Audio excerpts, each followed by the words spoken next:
से स्टार्ट। यहाँ से सबसे पहले start equal to VLOOKUP bracket open list F4 से lock, second dollar remove,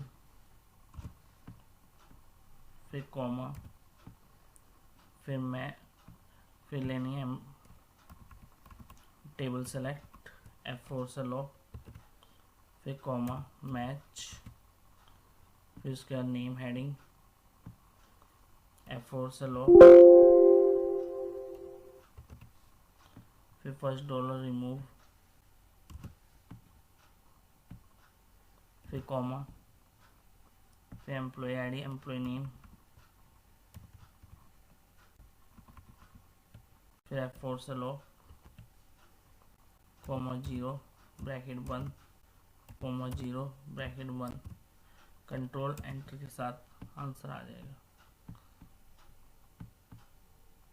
thank you.